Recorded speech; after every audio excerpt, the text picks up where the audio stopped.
नमस्कार friend, welcome to SCKG studies and SCKG 2.22 YouTube channel classes. इस session में हम ईएसआईसी के रिक्रूटमेंट रेगुलेशन, जिसको आरआर कहते हैं, रिक्रूटमेंट रूल शॉर्ट में कहते हैं, बट एक्चुअली इसका नोमेनक्लेचर जो है रिक्रूटमेंट रेगुलेशन है। तो जो ईएसआईसी का रिक्रूटमेंट रेगुलेशन है for the post of MTS, LDC, UDC, assistant and SSO, basically backbone of the ESIC, backbone cadre of the ESIC। तो ESIC के रिक्रूटमेंट रेगुलेशंस जो MTS, LDC, UDC, assistant and SSO का है, उनके बारे में हम चर्चा करने जा रहे हैं, with special emphasis on LDC Kota.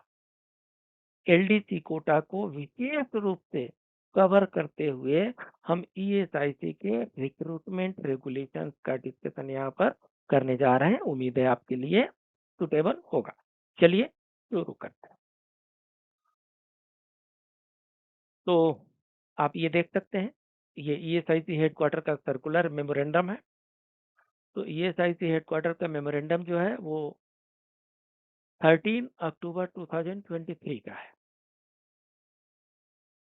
Heading क्या है? Amendment in the recruitment regulation for the post of MTS, LDC, UDC, assistant, SSO in the ESIC. तो ये अमेंडमेंट से रिलेटेड है। किस चीज का अमेंडमेंट है? Amendment in the recruitment regulation, right. विशेष चीज क्या देखना, ध्यान देना है? विशेष चीज ये ध्यान देना है, इट इज प्रोपोजल। ये proposal for amendment in the recruitment regulation है, ये फाइनल नहीं है, ये प्रोपोजल है। तो जब तक ये फाइनली पब्लिश नहीं हो जाता, तब तक जो इससे पहले वाले जो रिक्रूटमेंट रेगुलेशंस हैं, that will be in existence. जब तक ये इट इज ओनली प्रपोजल, जब तक ये प्रपोजल फाइनल नहीं हो जाता, और अब एज ऑन डेट ये फाइनल नहीं हुआ है, आज तक ये फाइनल नहीं हुआ है। It is still waiting for the final publication. It is proposal. तो जब तक ये फाइनल पब्लिकेशन नहीं हो जाता, तब तक पहले वाले ही रूल प्रैक्टिस में रहेंगे फॉर ऑल पर्पसेस, राइट। इस मेमोरेंडम में प्रेजेंट जो प्रपोज किया गया है वो भी, और जो इससे पहले वाला था उसके भी क्लूज दिए गए हैं। इसलिए आपको कहीं दूसरे जगह रेफर करने की शायद आवश्यकता नहीं पड़े। इसी में प्रेजेंट क्या है एंड प्रपोज्ड क्या है, दोनों हम आराम से समझ लेंगे। आइए आगे बढ़ते हैं। तो starting with MTS, multitasking staff.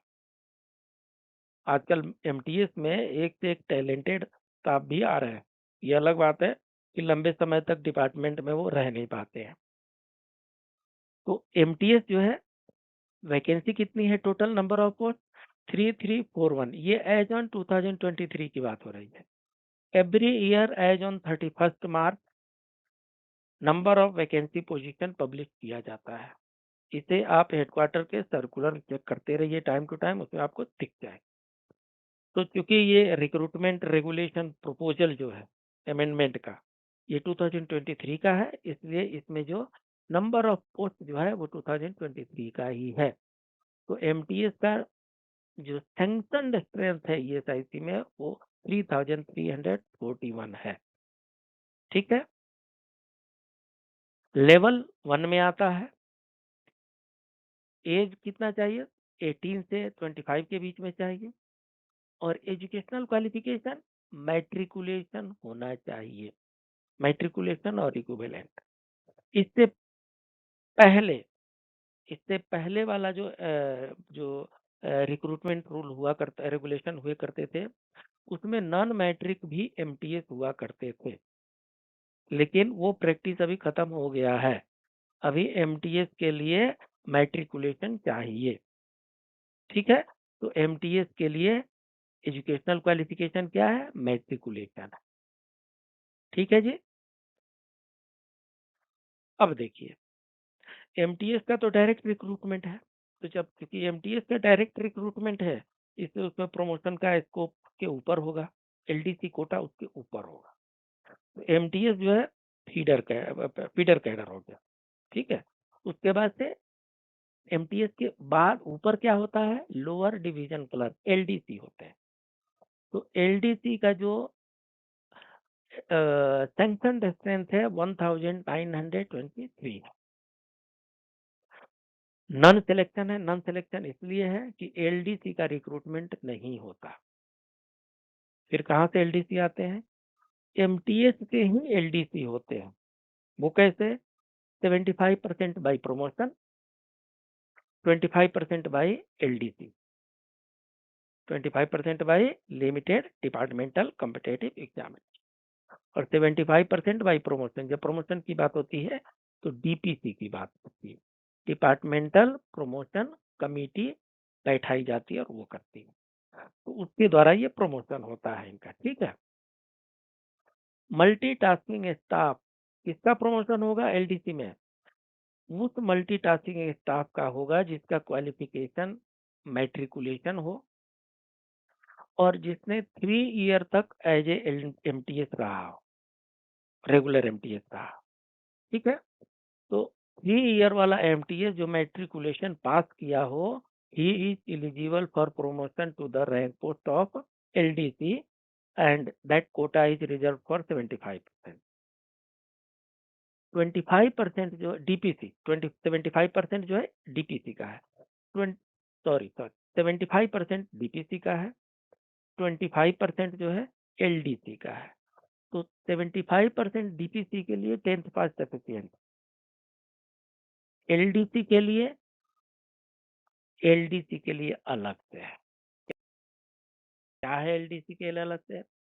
LDC के लिए अलग से ये है कि एलडीसी में वही अपीयर हो पाएंगे जो 12th पास हो, वो एमटीएस जो 3 साल सर्विस कर चुके हों और 12th पास हो, only he is eligible for the LDCE quota, limited departmental competitive examination के लिए, जो कि 25% है। ठीक है।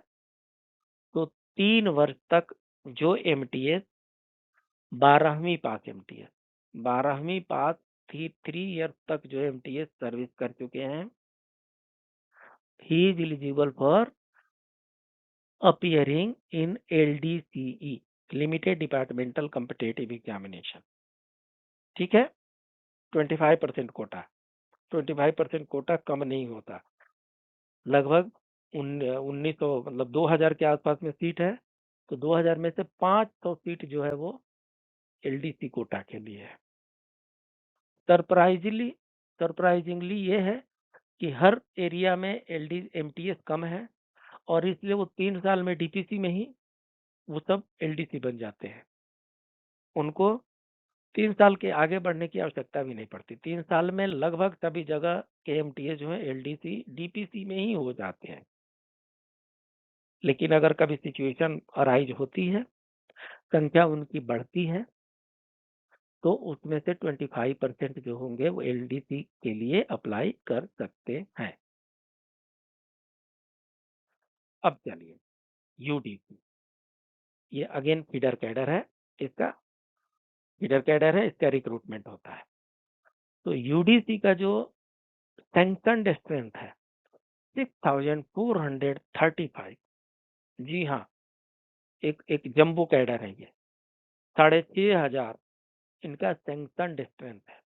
तो जब 6500 सैंक्शनड स्ट्रेंथ होता है, तो इसका 5% 10% भी अपने आप में बड़ा होता है। पे लेवल 4 है और रिक्रूटमेंट के लिए 18 से 27 ईयर तक का एज दिया हुआ है, बैचलर डिग्री होना चाहिए और working knowledge of computer and office suit होना चाहिए।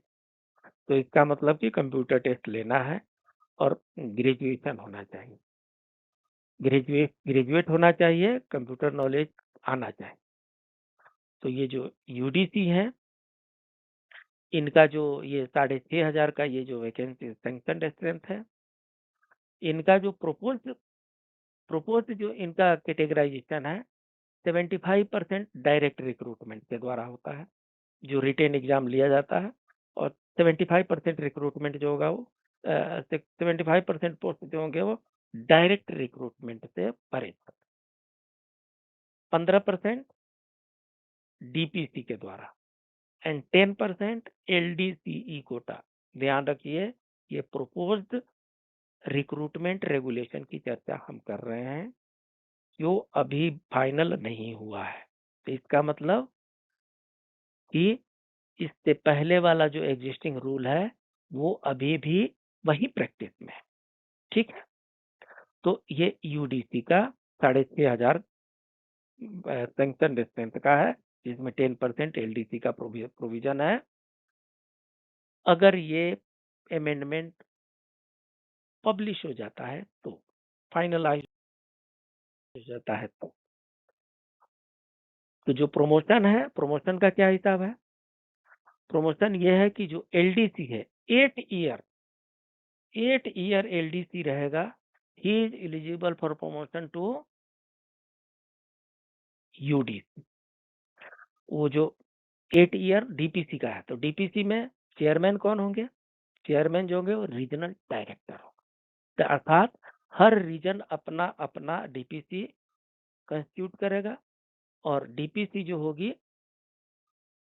डिपार्टमेंटल प्रमोशन कमेटी जो होगी, वो डिसाइड करेगी सीनियरिटी के बेसिस पे कौन एलिजिबल है कौन एलिजिबल नहीं है।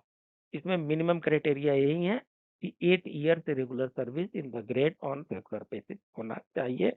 ये प्रपोज्ड वाला कंडीशन है, राइट। अब आइए एलडीसी के बारे में चर्चा करते हैं।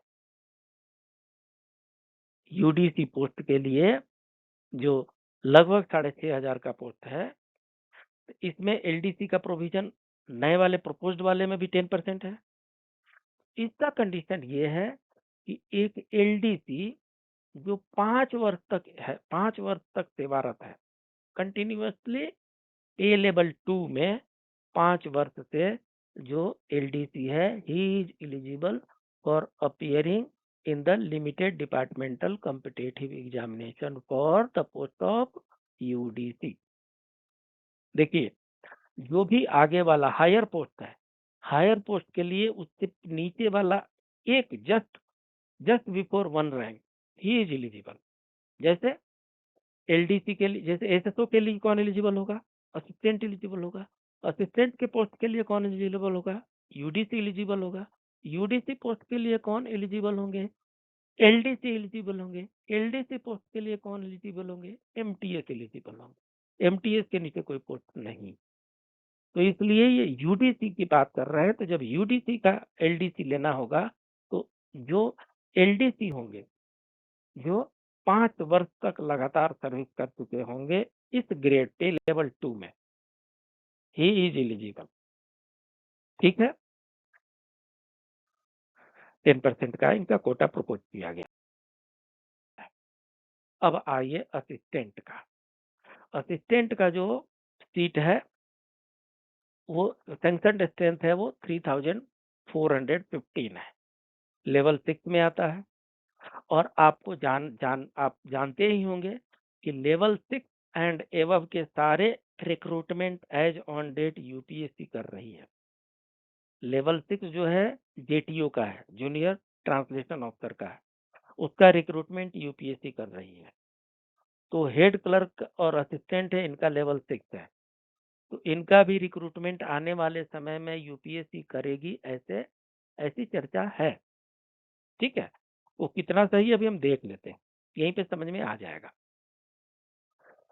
तो जब हेड क्लर्क जो असिस्टेंट है इनका 3,415, तो ये जो असिस्टेंट है इनका भी डायरेक्ट रिक्रूटमेंट नहीं होता है, क्या होता है, इनका सिलेक्शन होता है।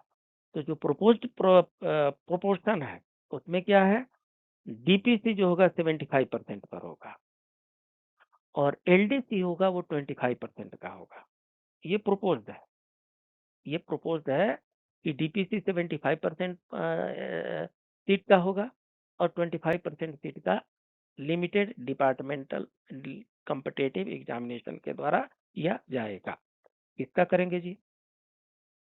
तो चूंकि असिस्टेंट का है तो यूडीसी ही एलिजिबल होंगे। तो UDC with 6 year regular service in level 4, ये प्रोपोज्ड है 6 ईयर का। पहले क्या था? 3 ईयर था, ये दिया हुआ है। Who have completed 3 years of regular service as on date of notification of this regulation. जब तक ये नोटिफिकेशन पब्लिश नहीं हो जाता, ये अभी तक फाइनलाइज नहीं हुआ है, जब तक फाइनलाइज नहीं होता तब तक 3 ईयर ही चलेगा। तो हम मान के चलते हैं कि आप condition as on date condition क्या हुआ? 3 year regular UDC in the pay level of 4। Pay level 4 में जो 3 ईयर तक यूडीसी रहे हैं, ही is eligible for the limited departmental competitive examination for the post of assistant. कुछ लोगों का इसमें क्वेरी ये है कि एक रीजन से दूसरे रीजन में ट्रांसफर चले गए हैं, उनका क्या होगा? देखिए जी, ऐसा है, चूंकि ये रीजनल कैडर है, एमटीएस, एलडीसी, यूडीसी, असिस्टेंट, ये रीजनल कैडर है। तो रीजनल कैडर का ये होता है कि जब एक रीजन से दूसरे रीजन में जाते हैं तो जिस नए रीजन में गए हैं उस नए रीजन में सीनियरिटी आपकी काउंट शुरू की जाएगी। किस पर्पज के लिए? डीपीसी के लिए सीनियरिटी काउंट की जाएगी। लेकिन जहां तक एलडीसी की बात रहे, एलडीसी का कंडीशन ये है कि लेवल 4 में आप 3 ईयर सर्विस किए होने चाहिए। तो लेवल 4 में आप कब आए? जिस दिन आप सर्विस ज्वाइन किए हैं, जिस दिन आप ईएसआईसी ज्वाइन किए हैं, तो आपका जो 3 ईयर काउंट होगा from the date of joining of ESIC होगा, इरेस्पेक्टिव ऑफ द रीजन। चाहे एक रीजन से दूसरे रीजन में चले गए, दूसरे रीजन से तीसरी रीजन में चले गए हों, कोई फर्क नहीं पड़ता। क्यों? क्लियरली लिखा हुआ है with 3 year regular service in level 4। Ad hoc नहीं होना चाहिए, रेगुलर होना चाहिए लेवल 4 में। लेवल 4 में 3 ईयर, ये 6 ईयर जो है प्रोपोज है, अदरवाइज 3 ईयर जो है एज ऑन डेट, अभी 3 ईयर ही है। 3 year regular service as on date of the notification of this recruitment rule shall continue to be eligible in the to appear in the limited departmental competitive examination। ठीक है, तो 25% LDC propose है, कोई confusion नहीं। हाँ, transfer से आपका date of joining change नहीं होता, ट्रांसफर से date of joining in ESIC change नहीं होता। ठीक है, आप जिस दिन ज्वाइन किए हैं, जिस लेवल में ज्वाइन किए हैं, दैट कंटिन्यू।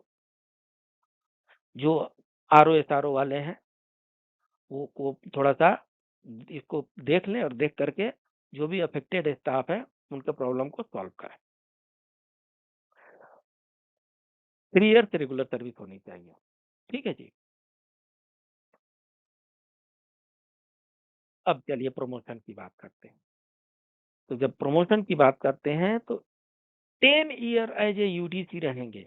देखिए जी, एलडीसी एग्जाम देना है तो सिर्फ 3 ईयर होना चाहिए, लेकिन 10 ईयर यूडीसी रहेंगे तब जाकर के असिस्टेंट के लिए एलिजिबल होंगे डीपीसी के लिए। ये प्रोपोज्ड है, फाइनल नहीं हुआ है। ठीक है, तो चूंकि ये प्रोपोज्ड है इसलिए कुछ रिप्रेजेंटेशन वगैरह भी गए होंगे और हो सकता है कि उस रिप्रेजेंटेशन पर हेडक्वार्टर कंसीडर करेगा। कंसीडर करने के बाद से जो भी फाइनल होता है, अभी जो प्रपोजल है उसमें यह है कि 10 ईयर यूडीसी रहेंगे तब जाकर के असिस्टेंट के लिए एलिजिबल होंगे डीपीसी के लिए। और चूंकि असिस्टेंट का डीपीसी है इसलिए इसमें एक क्राइटेरिया और भी दे दिया गया है। ये 10 ईयर किसके लिए है? प्रोपोजल है। पुराने वाले में 3 ईयर विल कंटिन्यू, जब तक ये फाइनलाइज नहीं हो जाता, जब तक ये फाइनल पब्लिश नहीं हो जाता, तब तक 3 ईयर रेगुलर सर्विस का जो एक्सपीरियंस है दैट विल कंटिन्यू। हाँ, एग्जेम्प्ट रखा गया है। देखिए, इस डीपीसी को यूपीएससी से एग्जेम्प्ट रखा गया है। Consultation with UPSC commission, UPSC is not necessary. तो फ्रॉम यूडीसी टू असिस्टेंट, इसको यूपीएससी के कंसल्टेशन से बाहर रखा गया है। ठीक है, आगे चलते हैं। हाँ, इसके पहले कि आगे चले, आपका चैनल, आपका अपना चैनल एसजीकेजी स्टडी, जिसको लाइक करें, सब्सक्राइब करें, अपने दोस्तों के बीच में शेयर करें। चलिए जी, अब ये सोशल सिक्योरिटी अफसर का देख लेते हैं। तो सोशल सिक्योरिटी अफसर 2596, लगभग 2600। सैंक्शनड स्ट्रेंथ 2600 है। ठीक है, लेवल 7 में, एसएसओ का लेवल 7 में। यहाँ पर सिलेक्शन लिख दिया है, बट यह है कि ये सिलेक्शन भी होता है, डीपीसी भी है और एलडीसी भी है क्या? आइए देखते हैं। तो ये डायरेक्ट रिक्रूटमेंट का है। डायरेक्ट रिक्रूटमेंट का नॉट एक्सीडिंग 30 ईयर होना चाहिए। कुछ ये जो ईएसआईसी में और गवर्नमेंट एम्प्लॉई हैं उनका 5 ईयर का रिलैक्सेशन होगा, ये सब इसमें मेंशन किया है। ग्रेजुएशन होना चाहिए, वर्किंग नॉलेज ऑफ कंप्यूटर होना चाहिए, ये एलिजिबिलिटी क्राइटेरिया है। ठीक है, अब देखिए, जो ये प्रोपोज्ड रेगुलेशन है, इसमें एसएसओ कैडर के लिए 75% बाई प्रमोशन है। बाई प्रमोशन में डीपीसी, तो असिस्टेंट से एसएसओ बनने के लिए 75% है, और 25% जो है डायरेक्ट रिक्रूटमेंट है। Direct recruitment by competitive examination, तो 25% कम्पिटेटिव एग्जामिनेशन देकर के फ्रेश कैंडिडेट आएंगे। 75% जो असिस्टेंट है, असिस्टेंट से सोशल सिक्योरिटी अफसर थ्रू डीपीसी बनेंगे। एलडीसी कोटा, एलडीसी कोटा नहीं है यहाँ पे। हाँ जी, जो प्रोपोज्ड अमेंडमेंट है रिक्रूटमेंट रेगुलेशन में, उसमें सोशल सिक्योरिटी ऑफिसर के लिए एलडीसी कोटा गायब, एलडीसी कोटा नहीं हो। तो फिर ये जो एलडीसी कोटा का जो एग्जाम हो रहा है, ये कहाँ से लाएंगे? तो इसके लिए हम आपको बताते चले। चलिए पहले इसका देख लेते हैं। प्रमोशन का क्राइटेरिया जो पहले वाला जो था, हेड क्लर्क और assistant with 5 years regular service eligible है वो। हेड क्लर्क, असिस्टेंट जो है 5 साल के असिस्टेंट है, ही is eligible for DPC for the post of SSO. ठीक है, हाँ जी।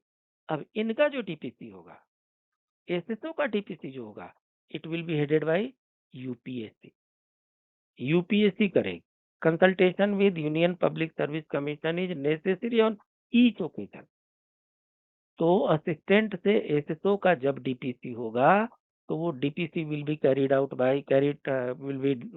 On with consultation with the UPSC. ठीक है, ये एक सबसे बड़ा इशू है। तो ये 5 ईयर चाहिए, प्रपोजल है, अदरवाइज पुराना क्या था, 3 ईयर था। Who have completed 3 years regular service as on the date of notification of this recruitment rule. इस रिक्रूटमेंट रूल के नोटिफिकेशन के दिन जिन्होंने 3 ईयर सर्विसेज कंप्लीट कर लिया है, वो सेम इनके लिए 3 ईयर ही क्राइटेरिया रहेगा। ठीक है, यूपीएससी का कंसल्टेशन मैंडेटरी है। हाँ, तो ये चीज जितने हमने चीज पढ़ी, वो हमने प्रोपोज्ड अमेंडमेंट पढ़ा, proposal for amendment in the recruitment rule पढ़ा।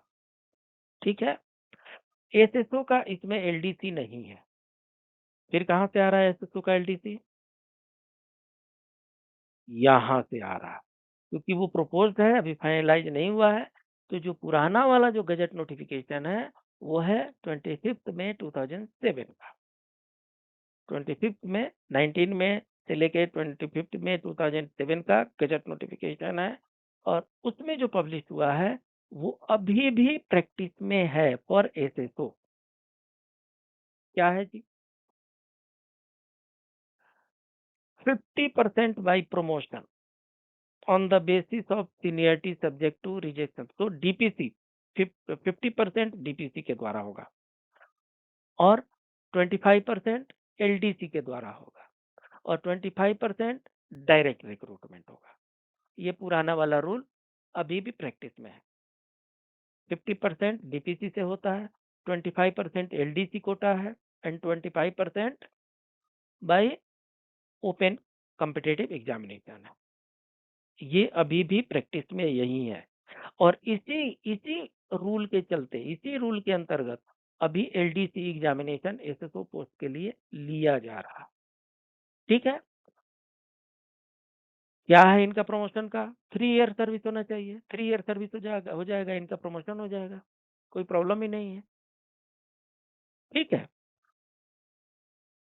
तो इस तरीके से जो एसएसओ का जो एलडीसी लिया जा रहा है वो सीधी सीधी सी चीज ये है कि एसएसओ का एलडीसी लिया जा रहा है पुराने वाले रिक्रूटमेंट रूल से। नया वाला रिक्रूटमेंट रेगुलेशन अभी भी पब्लिश नहीं हुआ है। पहले एसएसओ को इंश्योरेंस इंस्पेक्टर कहा जाता था, इसमें मेंशन किया हुआ था, हमने उसको अलग कर दिया है।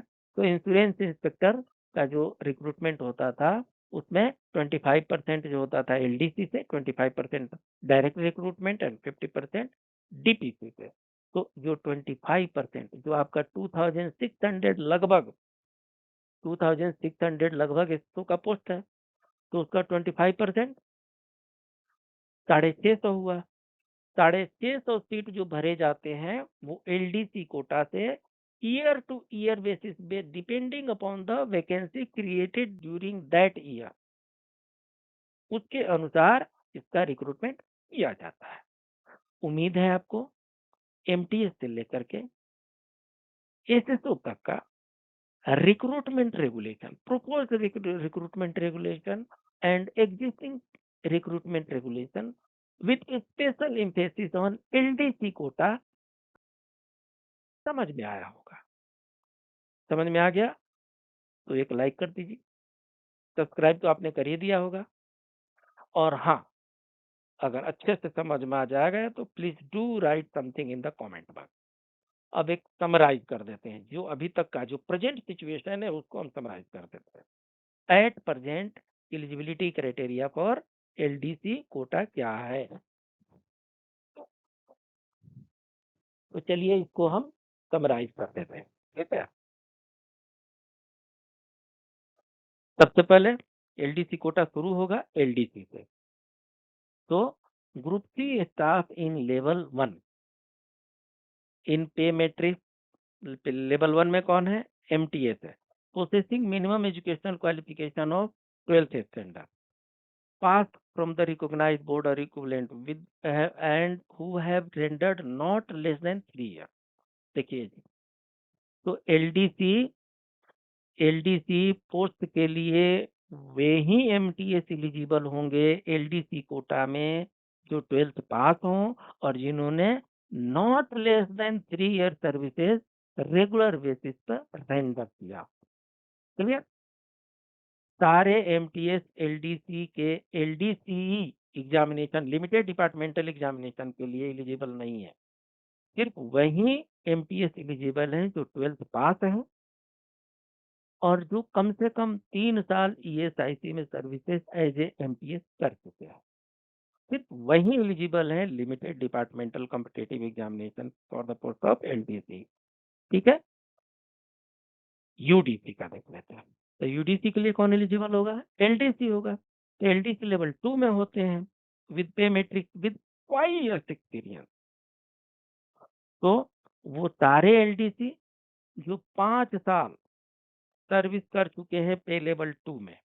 पे लेवल 1 में 3 ईयर था, पे लेवल 2 में 5 ईयर तक इन्होंने अगर सर्विस किया है रेगुलर बेसिस पे LDC as a LDC, then he is eligible for departmental examination for the post of UDC. Right? अब बारी आती है असिस्टेंट। तो जो असिस्टेंट है तो असिस्टेंट के लिए कौन एलिजिबल होगा? यूडीसी एलिजिबल होगा।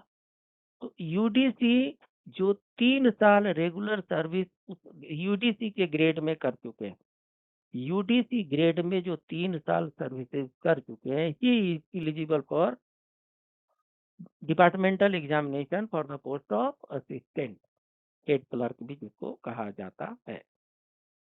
अब आ रही है बारी एसएसओ की। तो एसएसओ के लिए कौन एलिजिबल होते हैं? असिस्टेंट होते हैं वो असिस्टेंट जिन्होंने minimum 3 year regular service render की है in the post of assistant, and working knowledge of computer including use of office suites and database is essential qualification for LDC। और इसीलिए कंप्यूटर टेस्ट भी लिया जाता है। एसएसओ का एग्जाम होता है, उसमें भी 50 मार्क्स का कंप्यूटर टेस्ट होता है। ठीक है, मुझे लगता है कोई कंफ्यूजन नहीं है। हाँ, थ्री ईयर का ही सब जगह चल रहा है अभी। अभी जो प्रैक्टिस है वो 3 ईयर ही दिख रहा है। ठीक है, तो एसएसओ मतलब अगर असिस्टेंट 3 ईयर तक के हैं, अगर यूडीसी 3 ईयर तक रहे हैं तो he can apply for assistant exam.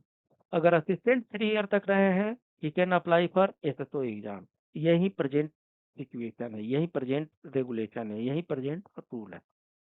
उम्मीद है आपको समझ में आ गया होगा।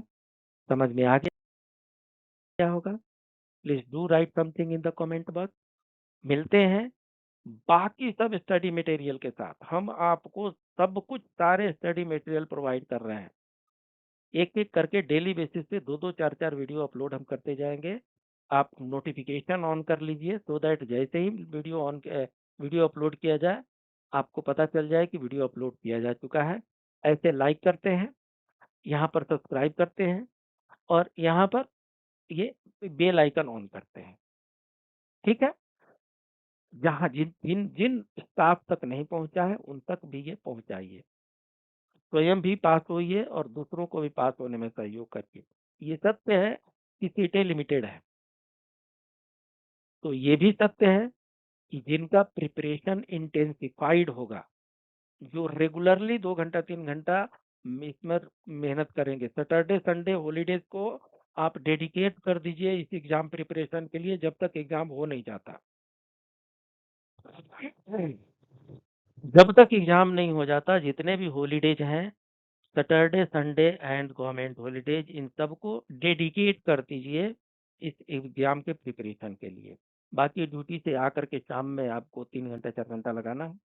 अगर वीडियो का स्पीड स्लो लगता है तो उसको 1.5x पे 2x पे 1.25x स्पीड बढ़ा करके भी उसको 2 बार 3 बार सुनने से समझ में आ जाता है। कुछ वीडियो इसमें इंग्लिश में है, उसका हिंदी वर्जन हम बहुत जल्दी अपलोड करेंगे। पूरा मटेरियल आपको यहीं पे मिलेगा। निश्चिंत होकर के अच्छे से तैयारी कीजिए, आप सफल हो इसकी हम कामना करते हैं। मिलते हैं अगले क्लास में, तब तक के लिए नमस्कार।